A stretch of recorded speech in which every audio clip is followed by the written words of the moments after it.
So our next speaker is Dr. Michael Burdett, who's the Assistant Professor of Christian Theology at the University of Nottingham and also an Associate of the Ian Ramsay Centre for Science and Religion in Oxford. And he's very well qualified to give this talk on AI, not just because of his theological qualifications, but also because he has a background working in aerospace and robotics, degrees in engineering and physics before he moved into theology. And he's going to speak on AI technology in the future. Thank you, Michael. Great. Thanks so much, Ruth. Well, many thanks for having me. As per usual with any kind of speaking, you always have to begin with apologies. As I was just telling Ruth and Julia and Hugh, I just got off an airplane yesterday at 6 p.m. at London Heathrow, where I've been in California the last 3 weeks. So my brain is just starting to kind of come awake at circa 7:30 a.m. At least that's what my body thinks. So if you find that I'm getting more cogent as the talk goes on, that's just because my body and my mind is starting to wake up as well. Well, it's no secret that our world has really become irrevocably transformed and changed by technology today. And I think really the face of the earth really speaks of these vast changes. I mean, look at this picture. Indeed, images taken from orbiting spacecraft, such as this one, would likely reveal kind of tiny sparkling lights that originate from our cities. And even the Great Wall of China can be seen etching out parts of the landscape, revealing the very sublime scale of our technological achievements. Furthermore, the kind of global trend towards urbanization today shows that we are at this moment, as indeed all of us are in this very room, more than likely in the present company of more artificial, man-made objects than purely natural ones, even if, as we've just heard, the term natural itself ought to be complexified. Technology has just moved from a handful of useful objects that might make up our lives easier to making up really the central environment in which we dwell today. It seems to just be absolutely everywhere. And this increase in kind of technological proliferation and its impact on just about every part of human life raises some significant ethical questions about how we ought to use this technology, and more radically, I think, how we ought to live well and flourish in a society increasingly impacted by this technology. And I think we feel conflicted today, don't we? We all feel a sense of awe at what these technologies of all kinds can achieve, from letting the deaf hear. My nephew has cochlear implants, has had since he was a very young child, to even sending us out in the far reaches of outer space. And yet we also feel a strong sense of deepening anxiety as well, I think, that we're somehow being pulled along faster and faster and faster, and cannot control this sense of technological advancement, even when its promises are also met with failures and perhaps even sacrifices along the way. How do we respond to these changes and indeed these dramatic challenges? Well, in this short time together, I want to address, if we have time, 4 areas that require explicit ethical and personal attention, I think. It's spiritual, Christian attention. If we have time, we'll get to the 4th. And they are information technology and politics, very, very timely. Artificial intelligence, robotics, and human relationships. Technological use and personal formation, moral formation, our inner lives. And maybe briefly touch a bit more on kind of gene editing, specifically as it's used for human enhancement purposes, designer babies. But since we've just touched a bit on that, depending on time, we might skip it and go directly into discussion. I also want to signal up front, before we kind of dive into each of these different areas, very often we want to reduce the kind of complexity of technological issues to something much more simplistic than is actually possible. Is it a good technology, or is it a bad technology, we might ask. Should I use it or shouldn't I use it? Well, these can be helpful initial questions when devising any contemporary ethic, of technology and AI, frankly, it just gets pretty messy the deeper in that you go. As you'll come to see in each of these cases, neither is technology creating a clear dystopia, nor is it straightforwardly creating a utopia either. Well, let's turn to each of these sections just to kind of see what I mean in each of these. So let's look at information technology and politics. It's funny that we recognize that technology has become a major political force today. Even though 10 to 15 years ago, whenever I would talk about this, I'd spend about 5 to 10 minutes trying to convince people that information technology and technology had political consequences. But as you can imagine, since things like the 2016 American election, the Brexit vote, Cambridge Analytica, which we are hearing is continuing to make a massive change to the kinds of information that we receive, it's only getting more and more entrenched in our political life. But we recognize that, so it's a major political force. And this is particularly apparent in the role that information technology has played in political revolutions and in the organizing of people for political purposes. Consider the story of Lucia Mendezabal and the Renuncia Ya campaign, the Resign Now campaign in Guatemala. It's a story about how a Guatemalan grandmother, her political rants on social media, contributed to the toppling of a corrupt government officials. In April 2015, several Guatemalan officials were accused of taking bribes, and this scandal, referred to as La Linea, went as high as the vice president, Roxana Baldetti. And this event was the final straw for many of these concerned citizens, even though that they were accustomed to government corruption after the Civil War had ended in 1996. Mendezabal notes how many on this Facebook group that she had joined, called Politically Incorrect, were considering voiding their ballots at the polls. But Mendezabal considered this retreat from public engagement deeply troubling and unsatisfying. She said in a kind of off-the-cuff post that she put on this Facebook page that they should instead protest at the government palace and demand the resignation of the vice president herself. Mendezabal had no idea how this protest would set off a chain reaction and develop a life of its own. Mendezabal had never led a protest before, and she fully expected that someone with more political experience would notice the momentum developing online and would mobilize this kind of online group. Well, this did not happen, and at the risk of her own personal safety, she led the online mobilization in spite of having never met any of the other protesters in person. Well, on the day of the protest, as she entered the square, seen here, she saw tens of thousands of protesters demanding the resignation of both the president and the vice president of Guatemala. 2 weeks later, the president announced that Roxana Baldetti had resigned.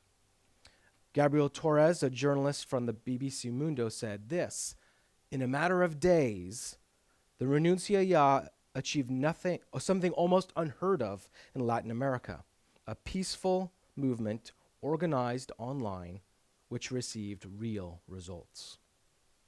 It's precisely this ease of mobilization that social media and information technology brings to modern politics that makes our current political moment so unique in political history.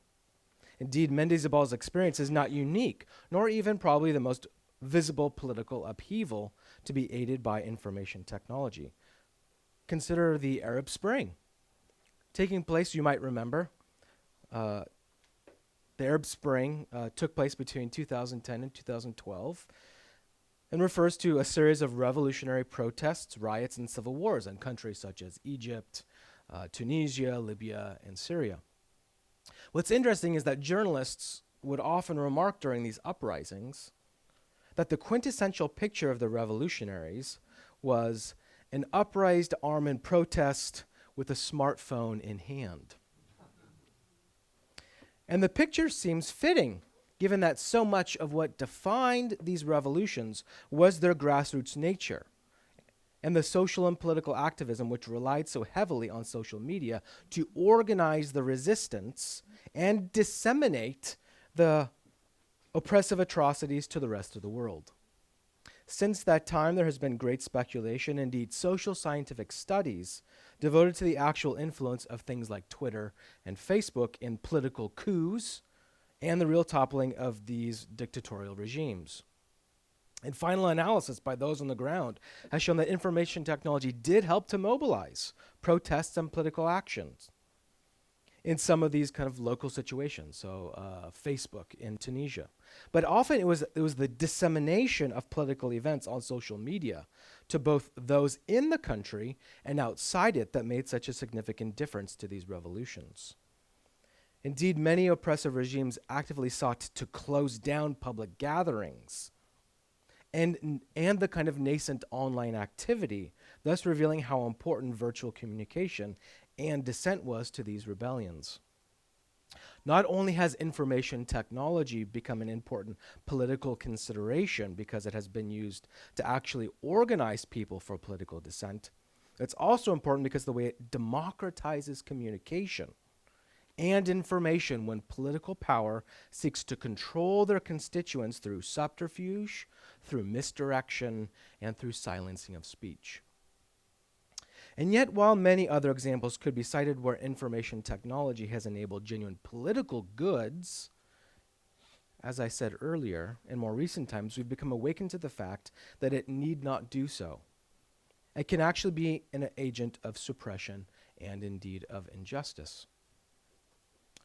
Consider how the Chinese and North Korean governments limit access and communication via the internet to those within their borders.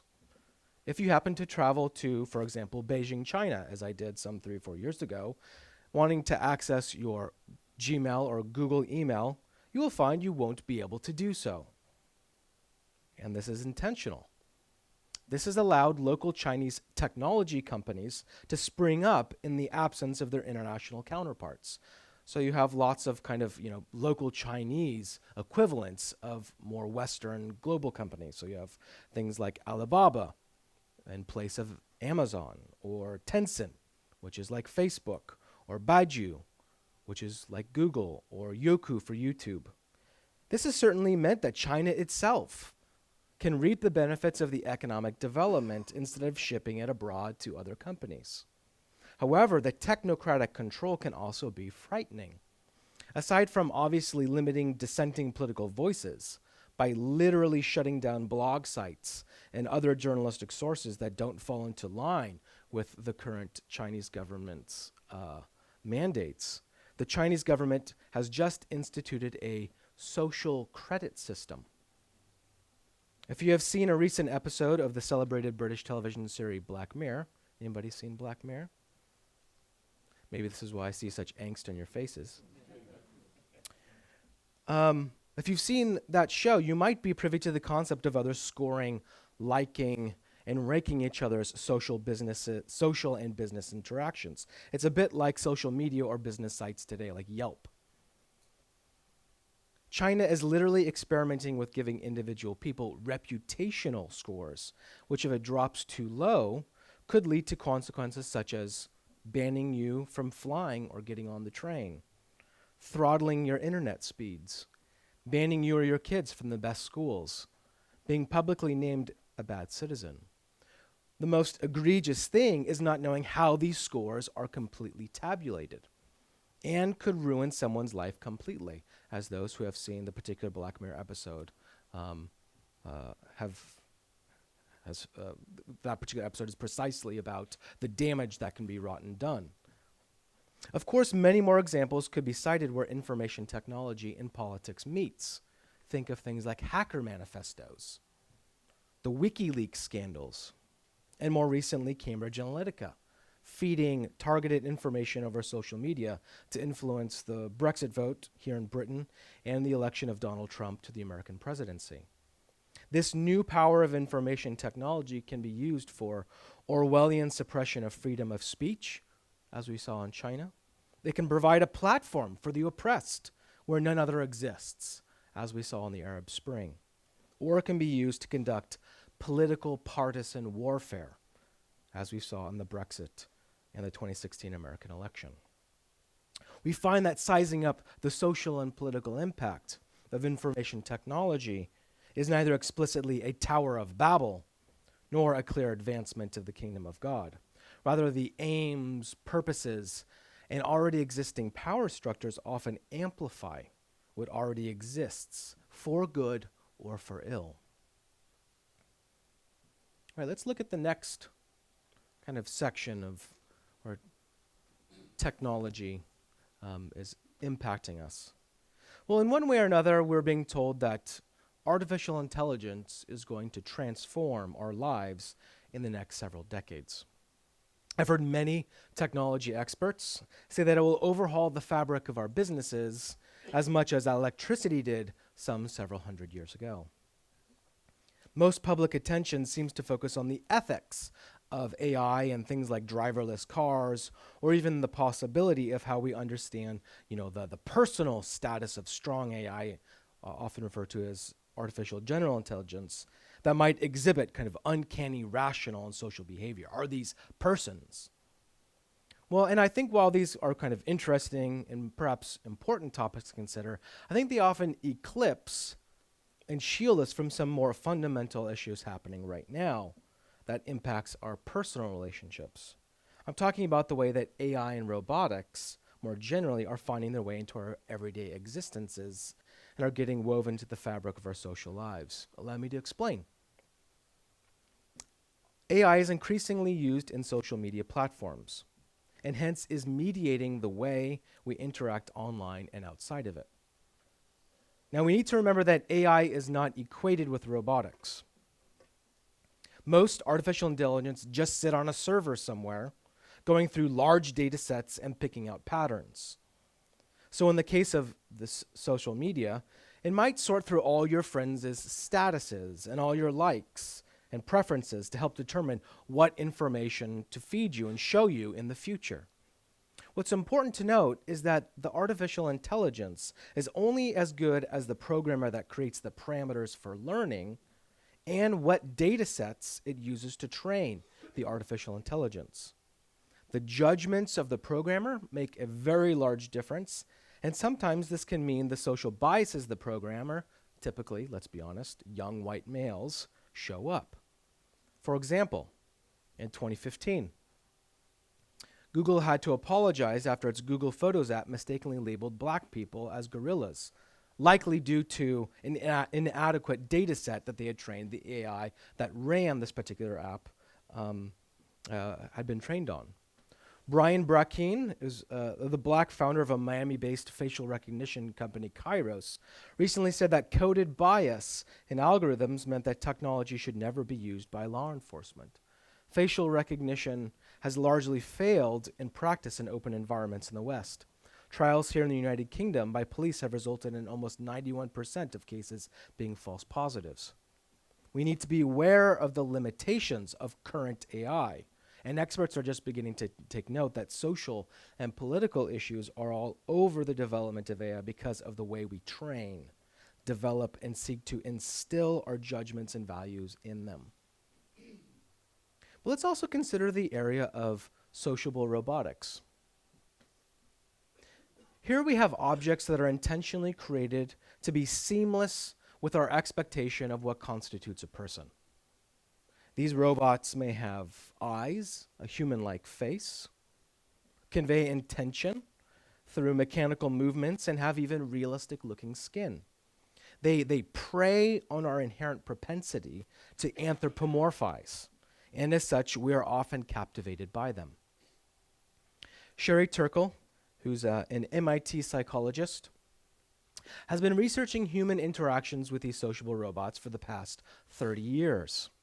In one of her more recent books, entitled Alone Together, Why We Expect More from Technology and Less from Each Other, Turkle outlines how both children and adults are quick to treat these robots as persons, and her corresponding reservations with how we let them fulfill the role actual humans ought to play in our lives.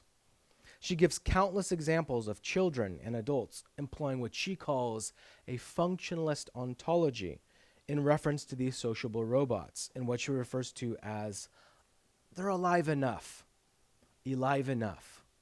Children in her lab will often describe robots as being alive enough to love or mourn, alive enough to be a friend.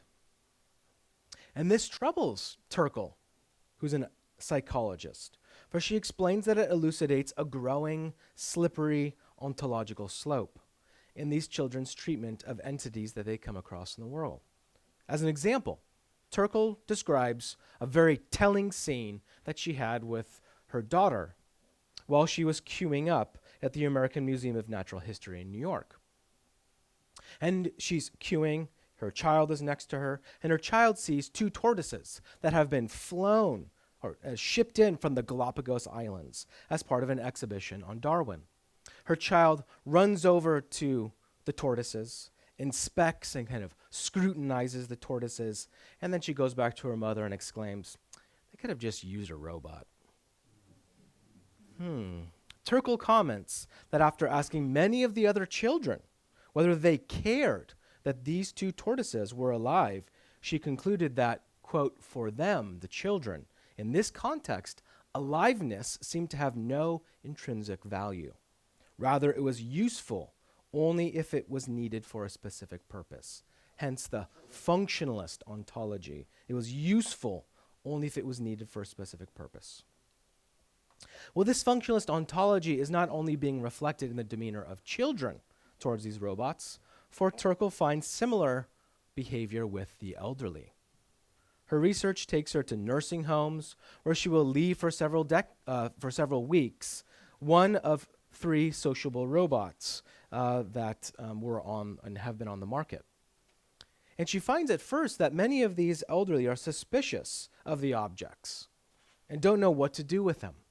But by the end of those 3 weeks, by the end of the fortnight or so, they have named the robot, they asked to keep it, and become severely attached to it. Many describe that they feel less lonely and explain that by the end they are telling the robot their deepest feelings, their fears, and their memories. They feel very intimate with it.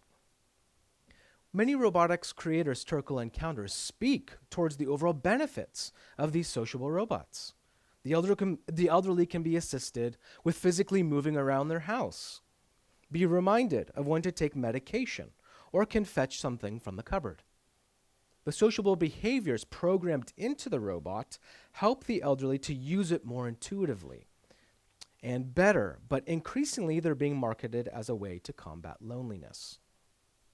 And Turkle is worried that this underlying functionalist ontology has led to human beings compromising their authentic human experience of real relationships with each other. She says, we seem determined to give human qualities to objects and content to treat each other as mere things. She tells us that we prefer these less risky and artificial relationships with robots precisely because human relationships are messy. And when it comes down to it, we can have ultimate control over the robot and end our interaction with them whenever we want, while still getting that feeling of intimacy. Sociable robots give us the feeling that we are being intimate without the risk of a genuinely robust and reciprocal relationship. In the case of the assisted sociable robot, what does it say of our societies and what we think of the elderly or even of children, i.e. it's being marketed for them as well, that we are willing to exchange real human cares for an artificial substitute? We can acknowledge the tremendous good they are helping, that they are in helping the frail be more mobile and in reminding them to do important tasks, but are we okay with them taking care of our parents, our grandparents, and even friends' relational and even emotional needs as well? Well, we don't need to look to sociable robotics to understand that our relationships and personal lives are being seriously shaped by technology. In an even more mundane but equally radical way, our use of the internet and mobile phones signals that technology has crept its way into some of our most personal and intimate places. Let's consider the impact that internet use and mobile phones is having in our inner lives, and specifically the way our attention becomes a battleground for our personal and moral formation. Nicholas Carr, who's a renowned technology journalist, wrote a very controversial article in the July issue, 2008 edition of The Atlantic called, "Is Google Making Us Stupid? What the Internet is Doing to Our Brains." In the article, Carr indicates that our attention has severely diminished due to our increased time on the Internet. And this has led to shallow reading and indeed shallow thinking. It's difficult to have a sustained interaction with a text precisely because the form of the Internet, the pages themselves, steers one towards headline reading, emails, and skipping short blogs and essays. He cites one source by the University of College London that looked at the surfing habits of people at the British Library. And they discovered that people were using a form of skimming activity, where people view just one or two pages from an academic site and then bounced out, perhaps never to return. This bouncing and skimming activity is indicative of multitasking while on the internet. But if you think that multitasking yields greater productivity, think again. According to Stanford social psychologist Clifford Nass, chronic multitaskers have more disordered critical thinking and do worse on every task that they do. But it isn't just our ability to engage deeply with information on the internet that suffers. As MIT psychologist Sherry Turkle claims, our relationships with each other have been affected as well. And Turkle has really noticed a kind of disturbing trend. Much like the bouncing habits of online surfers in the UCL study I just mentioned, Turkle has observed that many people cycle through their different technologies, where different windows, virtual spaces, and the real world share the attention of the user, the subject. The issue, as we've already seen with these multitasking studies, is that when our attention is not sustained, the quality of that attention is seriously reduced. What is worse, Turkle claims, is that cycling through has transmogrified in the past decade into what she terms co-presence. She says this, "But now with mobile technology, cycling through has accelerated into the mashup of a life mix. Rapid cycling stabilizes into a sense of continual co-presence. Even a simple mobile phone brings us into a world of continual, partial attention. We are always online now, or at least have the ability to be. As a repercussion, we only devote partial attention to whatever's at hand, and these virtual spaces vie for our attention alongside other physical demands from moment to moment. This shared attention becomes particularly egregious, I think, in those instances where human beings, particularly those we love, have to compete for our attention in the physical world alongside our virtual spaces. This is a common feature of modern virtual life," Turkle notes. She has observed that parents check email as they push prams. Children and parents text during family dinners. And she even witnessed a runner texting during a marathon in Italy. Probably tweeting. Information technology promises to create more time for us to carry out more meaningful tasks, such as being with these loved ones. But instead, she says, we have found ways of spending more time with friends and family in which we hardly give them any attention at all. She's got great quotes. We have found ways of spending more time with friends and family in which we give them any attention at all. Turkle recounts a particularly sad interview that she had with a child called Audrey. Audrey complains of her mother's inattention when she picks her up at school or after sports practice. At these times, Audrey says her mother is usually focused on her mobile phone, either texting or talking to her friends. Audrey describes the scene perfectly. She comes out of the gymnasium exhausted, carrying her heavy kit. And her mother sits in her beaten-up car, immersed in her mobile phone, and doesn't even look up until Audrey opens the car door. Sometimes her mother will make eye contact but remain engrossed with the phone as they begin to drive home. Audrey says, "Yeah, it gets between us, but it's hopeless. She's not going to give it up. Like it could have been 4 days since I last spoke to her. Then I sit in the car and I wait in silence until she's done." Audrey has a fantasy of her mother, waiting for her, expectant, without a phone. I think we can all relate to Audrey, or indeed her mother. I certainly can. We're bedazzled by the ease with which we can look up anything on the internet or communicate to others regardless of physical location and the other activities that we have layered in parallel to it. Yet I think many of us also recognize that something has gone a bit awry. We are aware of the ploy of advertising to waylay our attention and the click me culture that seems to have pervaded our contemporary lifestyles. What is more, our interactions with others has suffered because of it. Our loved ones who are physically before us are told they aren't as important as a pithy text from a colleague or the latest online personality quiz. Contemporary technological practices on the internet and with our mobile devices have far-ranging consequences for the stability of our human capacities.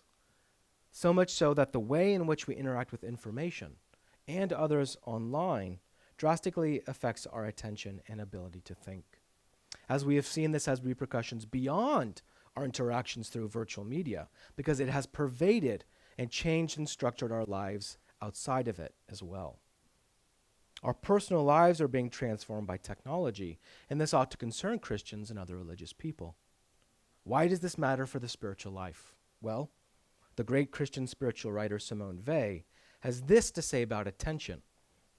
Absolutely unmixed attention is prayer. Absolutely unmixed attention is prayer. What she is getting at here is that a strong inner spiritual life requires sustained and univocal attention. What is more, what we attend to and how we attend to it is who we end up becoming. It's clear our technological practices are shaping us in profound, personally forming ways. It both opens up the possibility for me to stay in communication with my family that is thousands of miles away, but it can also foreclose my attention to those around me and keeping me from loving them and loving them well. Here, as before, we see that the technology is more complex than being simply an agent of Babel or even of God's kingdom. I think for the sake of time, I'm going to skip the gene editing, designer babies, and human enhancement since Keith spoke a bit about that, and just go directly to our conclusion. You'll no doubt be noting that I've offered little constructive advice on how to deal productively with these areas of technological impact in our lives. Even more so, most of my reflection has been provisional, piecemeal, and probably limited, right? This is in due part to the complexity of the issues I've been really talking about. There's no clear kingdom technology, or even reprobate ones for that matter, but is also a feature of this being new territory in some ways. Of course, our heritage and tradition provides resources in both understanding the terms of engagement and how to respond well in these times. But often when Christian ethics ventures into new areas, it needs to engage in both ressourcement, a return to Christian sources to aid us, and in discerning the issues and times well, to use the Vatican II phrase, aggiornamento. I've really sought to provide something of that latter here, discerning the issues and times well, with some initial remarks about Christian appropriations. But if I'm allowed just a few more general remarks, I'd say this is precisely where the church, as the active collective memory of our faith, can act as the ballast of discernment that is required to respond well to the kinds of issues I've been outlining here. The church provides the community in which we make informed collective action, and together with the Spirit's guidance, can orient not only members within that community, but also provide a witness and haven for others. For example, in the case of social and political impact of technology, we must remember that the church is called to the least of these, Christ came for the orphan and the widow, and disciples follow Christ's example and inherit in him when their actions promote justice, peace, and abundance to those that are rejected and forgotten by this world. In the context of the issues we have been speaking about, it's worth posing this question: who are the losers in the techno-scientific economy? Who represents the marginalized?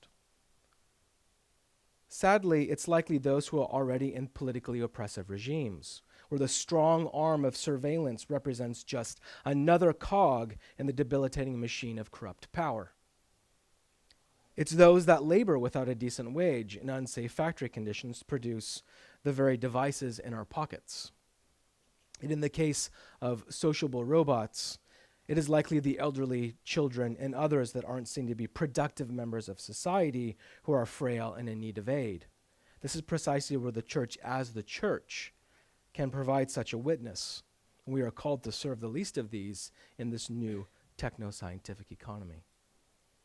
Finally, we must remember that we are all being shaped by the pressures of technology and AI in each of our lives. No one's exempt from it. And that this influence stretches not only from the nature of how we work and labor, but even how we communicate and are shaped in our most intimate places personally. Christians care about who each of us becomes. Our personal transformation is at the heart of the Christian message and witnesses to the world. Therefore, we ought to care about these debilitating practices that truncate our interaction with the world and the discourses and habits that suppress our flourishing. Again, the church has a robust heritage of how we go about leading exemplary lives in discipleship to Christ, so that we might be conformed to him both in the present moment and in our hopeful final glory with him at the end of all things.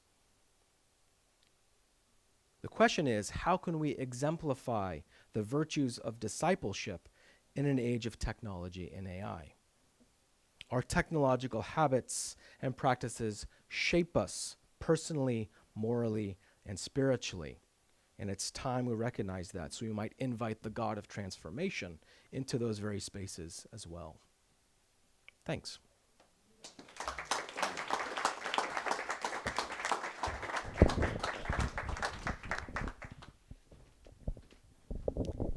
Well, I'm sure there are some questions. If they're not, I have a couple just to kick us off. First of all, I know this isn't your remit, but what kind of demographic, have you any handle on what kind of demographic is struggling with these issues? Because I have a feeling it's not just, judging by behavior in my family, often the young people are much better behaved with their phones than Yeah, it's the older ones. interesting. And the other one is, given that it is often young people that are, on their phones a lot, not always, but how can we go about these discussions without just being grumpy old and down on young people? So Yeah. there's two slightly conflicting questions. No. It's interesting. I think most of us would think that it is just the young that, and perhaps it's because they're the first adopters. That they are what we would term digital natives. They're people that have never known a world without the internet, without mobile technology, et cetera, et cetera. So it's as intuitive to them using these things as getting up, brushing your teeth, or driving a car, perhaps. But what's interesting is the number of studies that are saying, like, our habits are pretty similar across the different demographics.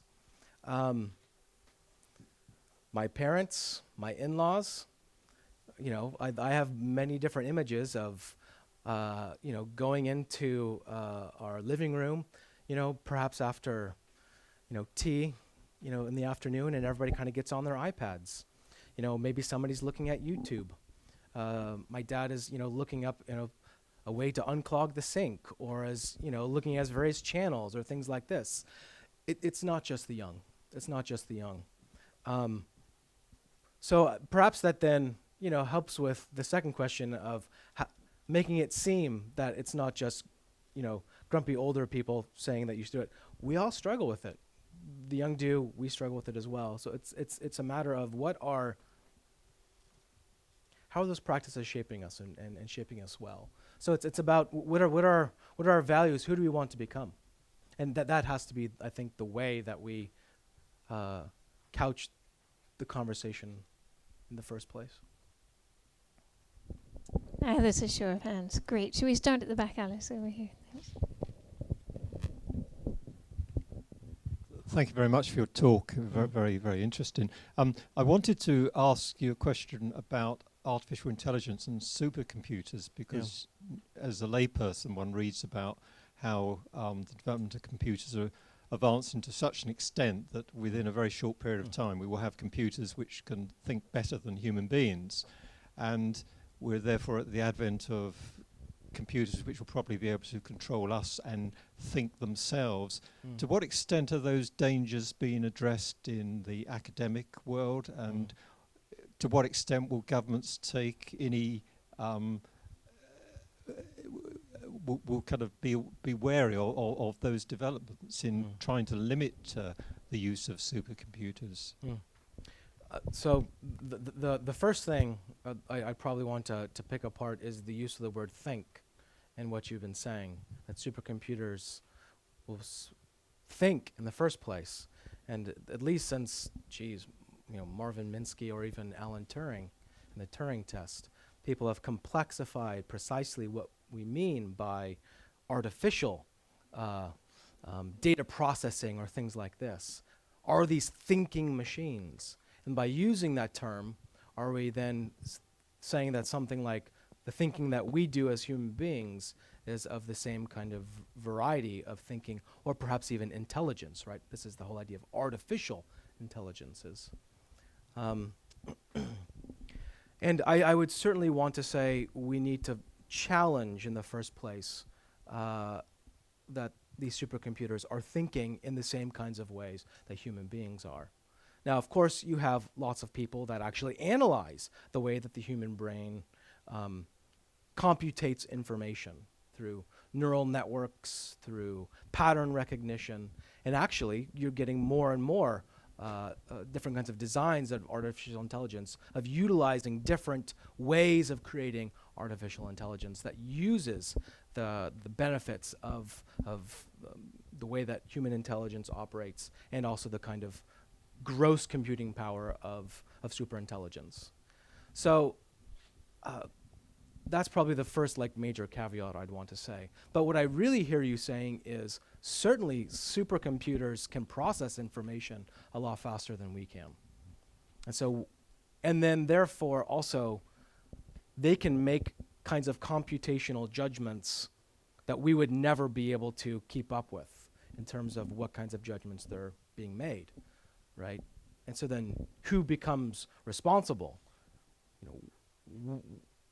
in those kinds of conditions, right? So, for instance, applying artificial intelligence or supercomputers to, the ticketing of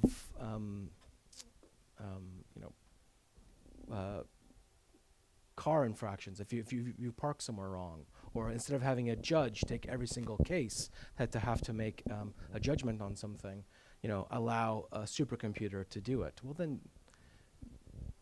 it becomes, I think, where you deploy that kind of supercomputer and what kinds of data sets you want to process. Do I want supercomputers to probably help me design more safe high-rise buildings? Absolutely I do, because that's what they're very good at. But there are certain kinds of parameters, I think, where kind of human input, judgments, things around values, I think really, really need to stay as much as possible under kind of explicit human attention.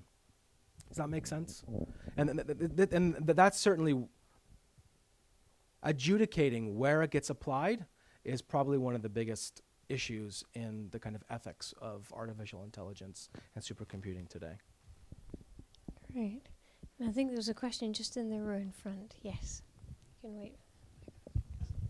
Yes, I just want to look at it from the other point of view, and that's the issue of digital exclusion, particularly from a pastoral point of view, because our church has recently been involved in getting a homeless man housed, and it is a real revelation to understand how difficult that is, even proving your own existence.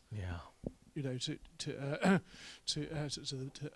benefits to the housing association that's renting and so on and so forth. And I think that's a very real issue and something which can present significant pastoral issues for those involved. Yeah, that's absolutely right. It's funny because oftentimes you'll get certain arguments being made that, well, if people don't want to use this particular technology, they don't have to. They don't have to buy it. But what they don't understand is the way that it, as society moves on, I mean, just think of the kind of social interaction, how much of social interaction happens, not just via kind of physical space, communicating with our mouths and each other. And if someone doesn't have access to all the kinds of things that might be happening, online, how that is going to truncate their access to the public, right? The public world. So that's absolutely a critical, and then the pressure that places on someone who would like to opt out it for some particular reason, but it's a massive cost, and not just it's a massive kind of social and personal cost, So I think you're right. There were some more hands. Yes, just please. Yeah, please. When we're talking about who the losers are and how to respond to them, in some cases like the one that we've just mentioned, it's going to be very obvious that someone's a victim and they're going to know that they're being excluded. Yeah. But in other cases, and particularly thinking about what you were saying about political manipulation online, in other cases, the losers or the victims are people who have been deliberately fed misinformation and manipulated. And I was wondering if you have any ideas on how to usefully respond to that. Mm-hmm. Yeah, another big buzzword in machine learning or artificial intelligence is transparency. Particularly about the way that certain artificial intelligence, how they've come across or how they've judged or decided, what kinds of outputs, what kinds of behaviors, what kinds of analysis that they've made. So that you have almost a kind of watchdog to say, like, look, this is how we've come across it. And, you have lots of people on different sides who say, like, sometimes that's really hard to do. Because of just the way that the operations themselves work. We don't know specifically why in this instance it happened, in that one we don't. And then how do you adjudicate? Is it just through an appeals process of someone has felt that they've been particularly,